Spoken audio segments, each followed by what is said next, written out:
Welcome to You Can Win in Court. Sometimes it's not enough to be innocent. The legal system is complex, and occasionally the innocent are wrongly accused. Here we will discuss in layman's terms the nuances from real court cases to provide insights on how you can best prepare to get a fair chance in court. And now, please welcome your host, Dr. Petra Deeter.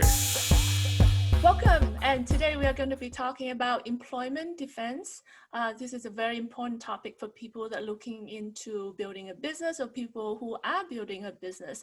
And we have today with us Cynthia Flynn from Hackler, Flynn and Associates in Pasadena, California. Hi, Cynthia, how are you? Hi, it's so good to be here. Thank you so much for having me. Thank you. So please share with us a little bit about your experience in this area of the law.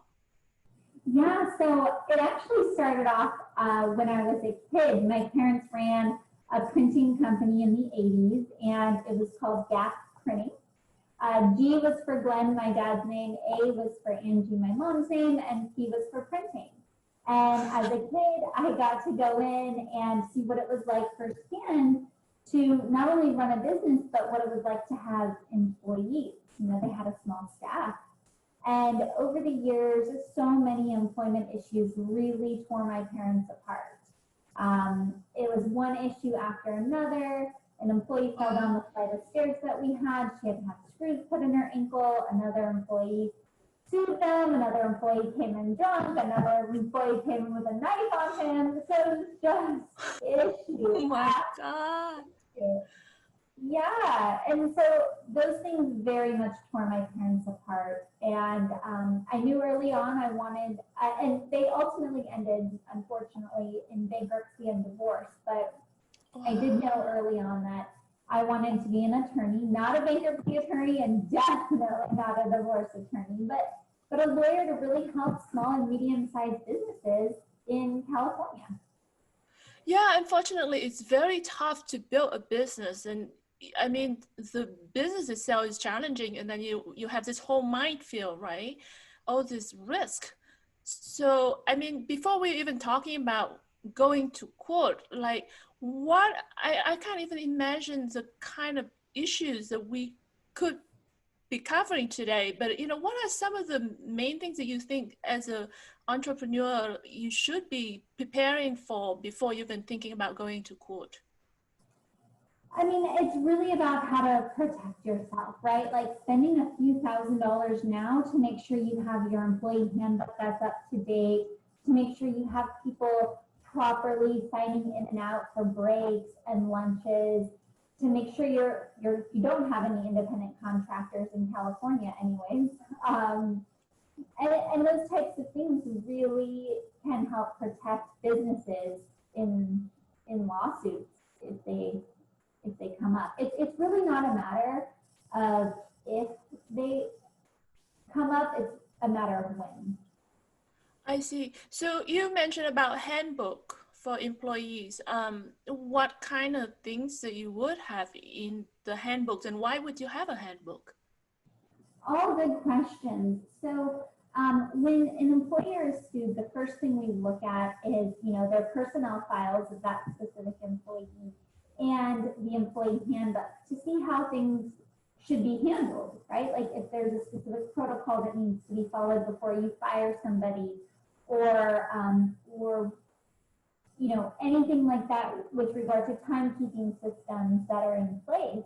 And because if you can show that the employee was not following proper timekeeping systems, and it's in your handbook of how to do that correctly, it helps with the defense just a little bit. So, and we've seen some really old employee handbooks. One of the nonprofits we represent in LA, the last employee handbook they did was in 1978. So a lot has changed in the last, you know, what is that, 30, 40 years? Let's go to the phone booth and put coins in to call for 911. Exactly. It just, yep. You got to update it at least every few years, you know? Right. So what happened if somebody doesn't have a handbook? I mean, hopefully they listen to this interview and put one together very quickly. But if they didn't have a handbook, then what would happen to them in a lawsuit? So it's not the end of the world. We actually have a client who has a Santa Monica-based company. They're at about 50 employees, and he doesn't believe in employee handbooks. He thinks that, you know, every time an employee gets upset, that he'll just write a check and do a severance agreement in that regard, and the employee will just sign off at the end of it rather than making the employee sign off at the beginning. Part of the problem though, and that's definitely one model, you know, like that's one way to go. Part of the problem though is that if you have the employee sign early on your employee handbook and an arbitration agreement, it actually helps the business later on should a dispute arise, because some employees won't take a severance always. You know, they'll put on bad terms, or you may not want to give them a severance. And although I have seen law firms, we actually represent a number of law firms now, we've seen law firms pay a severance to employees who have stolen from them, just to make sure that they aren't sued. So in dealing with employees, you never know what you're going to get, but we find it valuable to advise our clients, and the more you can get them to sign and agree on early on, the better. So basically, the handbook is where you lay out the procedure of how things should be done. That way, it's clear what you have trained the employee as a procedure of what to do. Is that right? And then also some kind of agreement that there would be arbitration if there was any dispute arise. Exactly. Okay, great. Okay, so I think you mentioned a handbook, and I think you also mentioned about few other things I actually forgot now. I look at my notes. In the case of COVID, you know, a lot of businesses had to shut down with the stay-at-home order that was enacted in March in California. And so many businesses just shut their doors, and they didn't even know if they laid people off or if they furloughed them or what was going on with their business. And so as we were helping businesses kind of open their doors and bring employees back to work, we had to go through, well, what happened in March when you shut down?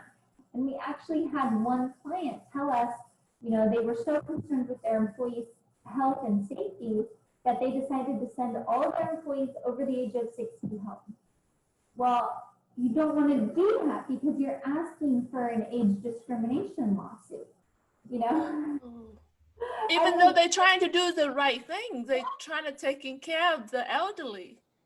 Exactly.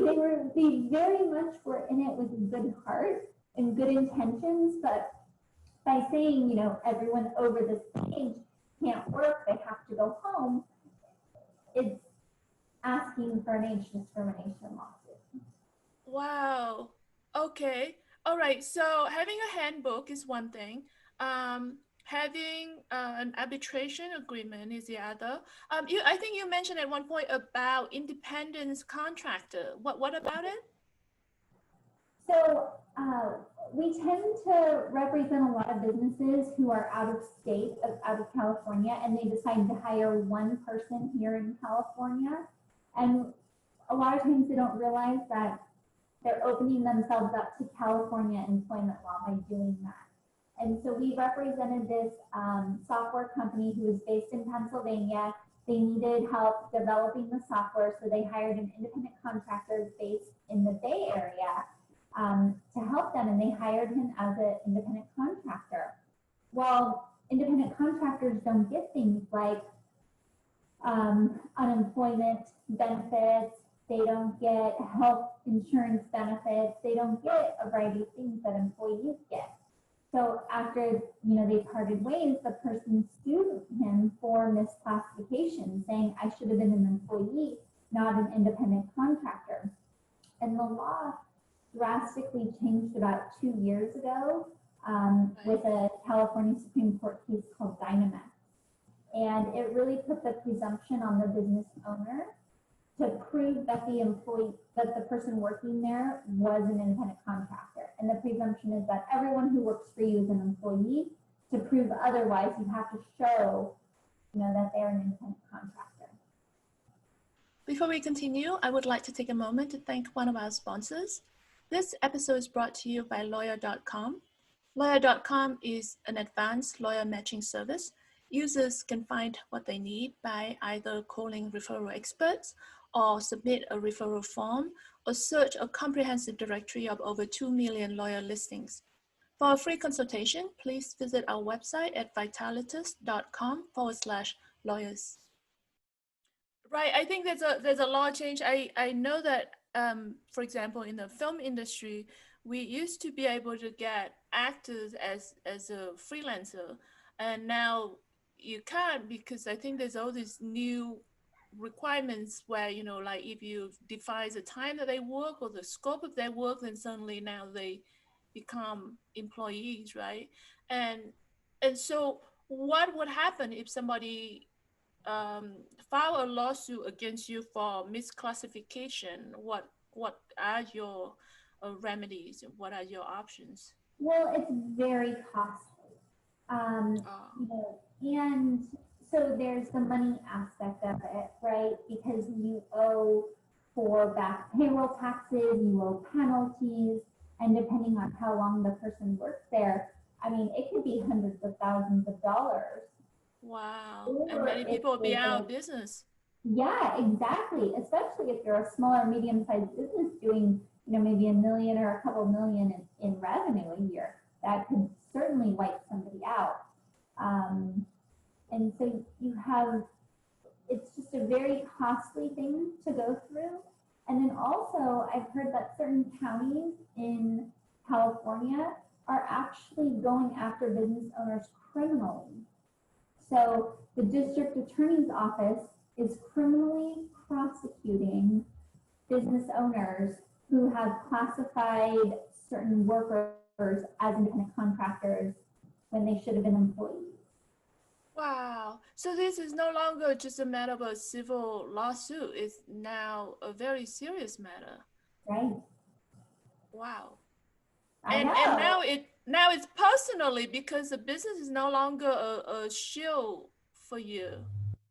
Exactly. I'm glad you brought that up, because so many business owners create an LLC or a corporation or some type of entity structure for their business, but all of these employment, or most of these employment issues that come up, it's personal liability on the owner, the manager,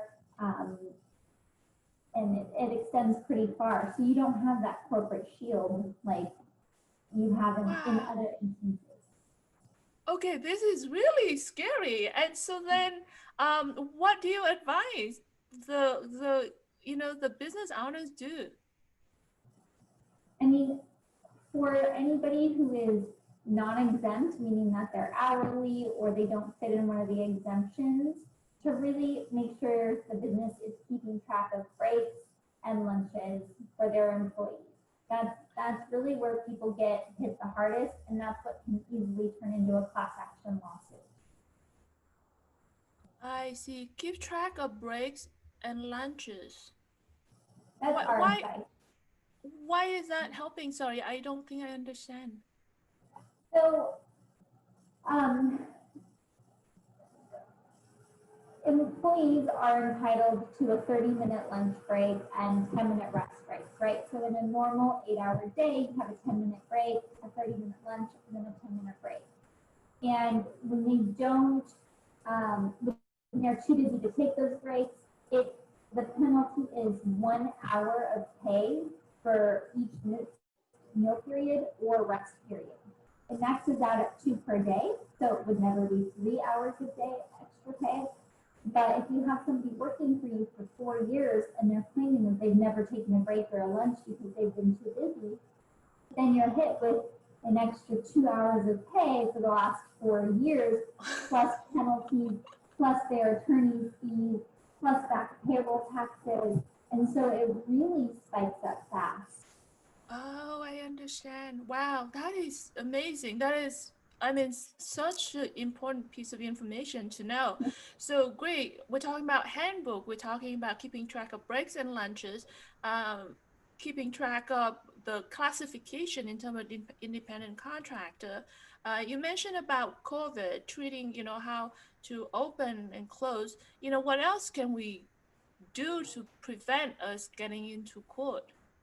Just on COVID real quick, if if you go to my website, or if anybody in the audience goes to my website, they can download a playbook that talks about, it's a reopening your business playbook. And I actually have an addendum at the back of it that anyone can add to their current employee handbook. So it takes into account COVID, and it'll give you some guidance there on what to do if someone gets sick or anything like that. But yeah, that's a lot of what we're dealing with today.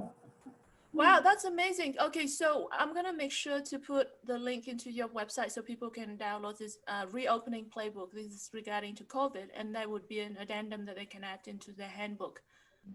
Okay, great. What else should they have in the handbook? I mean, we're mentioning about procedure, timekeeping, but what are some other things that should be in the handbook? Oh, handbooks can range from 10 pages to 100 pages. So there's a lot that goes into it.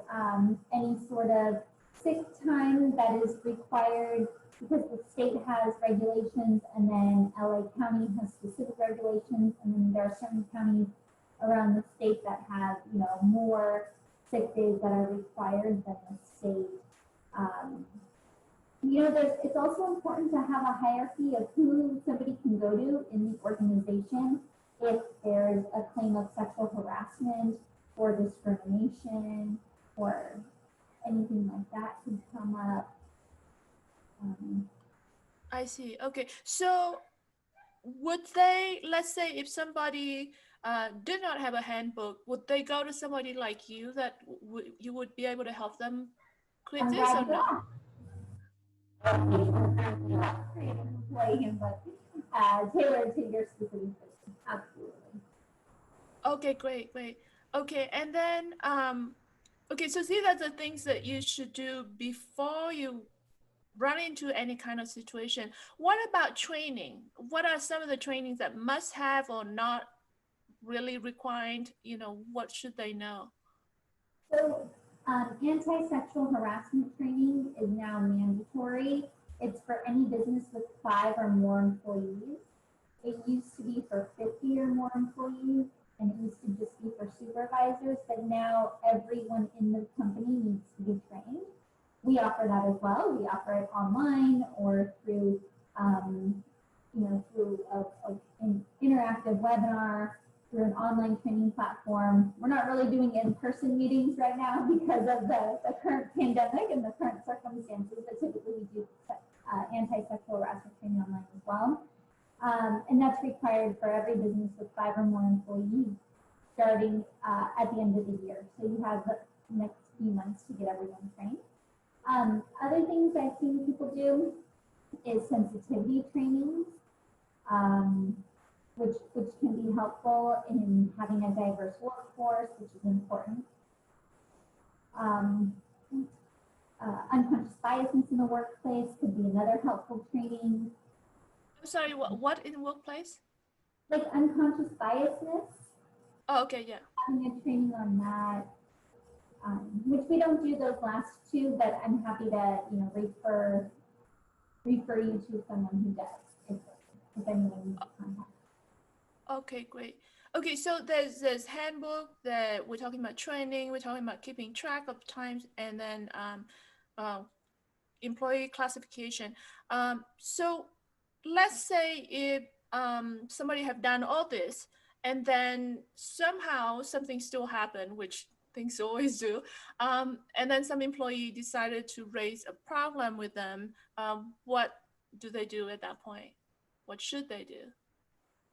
As soon as you know that there's going to be a problem with a specific employee, you want to reach out to your employment counsel. No matter if it's my firm or another firm, you want to them a heads up as early as possible. For instance, we represent a manufacturing company in downtown Los Angeles. And they had, at the height, maybe about 100 employees. They scaled back due to COVID recently. But a few months ago, or really about 6 months ago, well, maybe longer than that, at the end of last year, they had an employee who they kind of knew was going to become an issue. And on one of his last week of work, he came in with a tape recorder, literally strapped to his chest, saying, "I'm recording you, and I think you're doing things wrong." And like clearly we knew that there was going to be an issue with him, right? He started name calling a specific woman in the company, a dyke, and and unkind things. And so the client was great. They advised us early on from day one with those types of issues. And so our goal was to get him out of the company as quickly and as easily as possible, right? But sometimes when you are dealing with someone, you don't want to just fire them on the spot, because you might be able to get them to sign something before you release them back into the workforce, right? Like an arbitration agreement, like the employee handbook, anything like that. You want them to sign away a few rights if you can. It's not always possible, but at least the earlier on, the more we can do. And so we ended up working out a strategic plan and getting him released back into the workforce, right? We fired him. We helped the company fire him. We don't do the firing ourselves, but we walk HR through that. And I kid you not, 3 weeks later, the company gets a demand letter in the mail. And it was great, because all we had to do was pick up the phone, call opposing counsel, and say, "Listen, I've been involved with this particular employee from day one. I advised my client on everything that they did. Here's their complete personnel file. Here's all the time records. He's gotten every single break. He's gotten every single lunch. He was not discriminated against. You have no claim or basis whatsoever for this demand letter. You need to go away." And 3 weeks after that, they withdrew their demand letter. So it's really about having all your ducks in a row when you know an issue is going to happen. And it can be, I've seen people sued by the best man at their wedding for employment law issues. I've seen people sued who've had the same employee for 25 years. Things go south, they file a lawsuit. So, the biggest thing that I get from my clients, who are all great-hearted, good-nurtured people, is that, well, my employees are like family to me. They would never hurt me. They would never do anything wrong. I care for them deeply. But, you never know what can happen. And that same person that you hired 25 years ago may not be that same person today, right? They could have gone through a loss of a loved one, a divorce. You don't necessarily know what's going on in their lives. Right. Very good. Wow. You mentioned about firing. Actually, from what I understand in California, it's what do you call it? Like sort of no fault type situation where at will. Yes. Right. What does it mean? Like, when can you fire, when you cannot fire, and when does it fall into the situation of wrongful termination? Good question. So California definitely has an at-will employment, which means that either party can leave at any time, right? Like an employee can quit, or an employer can fire somebody. That's the basis for it. Oftentimes, though, employers will have an employment agreement with somebody, which means that they can't necessarily fire somebody for at any time for any reason. It may have to be for cause, especially in the higher level agreements that we work on. Or sometimes an employer will have this whole, 10-step process before firing somebody, and they have to follow their own 10-step process before letting somebody go. But we see wrongful termination cases all the time. Every single employment lawsuit pretty much has a wrongful termination case. And we have to look at the facts of every case to ensure that there was no wrongful termination, but it's it's just like an add-on for every lawsuit. So are you saying that if they have an agreement, let's say if there's an agreement that said, oh, there have to be a 3-week notice, or if they have a particular handbook procedure that says there's this step before they can fire, then that actually override the at-will Yes, it law? could. Oh, Yes, oh, I could. didn't know that. Now, the employee can still quit because we don't have a state of like involuntary servitude, right? Like you can't make somebody work for you, like specific performance in a contract. But the employer could be held liable if they didn't follow their own termination guidelines. I see. Interesting. I just thought that if you have that law, then you can just. Yeah, it doesn't work. Very, very good to know. Actually, it's very good to know. So you also mentioned about like there's, for example, the situation with the employee, the difficult employee that sent a demand letter to your client, and you contacted them and said, he was not discriminated in any way. Let's talk a little bit about discrimination. What do you do to make sure that you show that you have done everything to prevent discrimination in the workplace? And what would you show if somebody claimed that they are being discriminated? What are the kind of things that you can do to prove? It's really an objective measure. So, like for the example that I said earlier about sending everyone over the age of 65 home, that is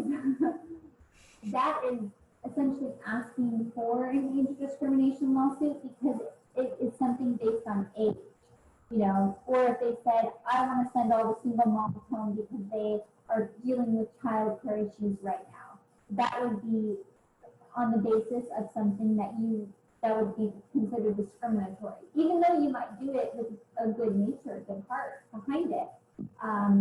So anything that's based on age or gender or religion or military status or marital status, anything like that, you certainly want to avoid in order to,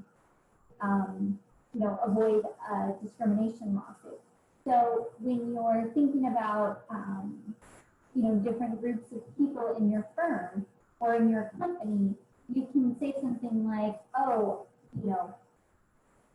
employees in the sales division are entitled to work from home, whereas employees on the manufacturing line are not entitled to work from home. You have to be there in the manufacturer's facility in order to assemble, the windows or the car or whatever you're building. But the salespeople don't have to be. That would be an objective basis, right? Like you're not basing who can work from home and who can't based on age, race, nationality, anything like that. It's just that you are either in sales or you're on the manufacturing line, one or the other. So anything you do, just kind of keep that example in mind that needs to be blanket for the company. Much like you don't want to just test, the temperatures of your employees as they walk through the door if they're older, right? If they're 40 or older, you don't want to just test them. You want to test everybody. Wow, that's a lot. So is discrimination training a requirement? It's not. Only the anti-sexual harassment training is a requirement, but it's not bad to do for your employees if you have the bandwidth and the ability to do so. Okay. What about like you're talking about harassment? It makes me think of what about any kind of safety or hazardous situation that you should be aware of? We're not talking about, obviously, if a company is manufacture some kind of chemicals and it become very obvious, but let's say a typical office environment, is there anything in particular that the business owners should be aware of in terms of safety training or safety precaution? As far as sexual harassment goes? Maybe ergonomic, or I'm just trying to think of potential lawsuit that could come up. Like, what can they do to prevent? Oh yeah, I mean, ergonomics are definitely could be something, and you might be able to talk to your workers' comp insurance carrier and get a lower rate or X mod if you ensure that all the tables and desks are properly configured in order to be ergonomic. Things like that certainly helps. I see. It just seemed like there's so many things to watch out for, isn't it? Like you before you wake up in the morning, you already have like all these things, and you walk into the office, and it seems like anywhere you look, there could be a potential lawsuit anywhere. Yeah, I think especially employment law. Like I just read recently that insurance bad faith claims are going to be the #1 type of lawsuit this year as far as civil litigation goes. And then 2 breach of contract cases for anyone who was in a lease agreement and had to be let out. And then 3 is really going to be employment law. So employment law issues are certainly on the rise. We're seeing a number of cases, new cases filed every single week. Yeah, so you're getting very busy. So we talk about, I think earlier you talked about one of your client who was saying, okay, if there was any problem, he was just gonna get a settlement agreement with the employee and then have severance pay. So that's one of the remedy if something come up, right? And then another is, like you mentioned, you just contact the counsel, the opposing counsel, and say, hey, we do have all the information, right? So let's not go to court, right? So both of those are situations where you can settle out of court. What are some other things that you can do if somebody is trying to trying to sue you? I mean, our goal as defense counsel is really to get the business out as quickly and as easily as possible, right? I mean, we're not in it to drag a case on for 3 or 4 years. We really just want what's best for the business owner. And sometimes it is, they say like, we want to take this all the way to trial. We don't care what it costs. We were in the right here, and it's all about the principle. And so if that's the case, we take the case all the way to trial. We were supposed to start a trial in June, but all the courts are closed now. Right.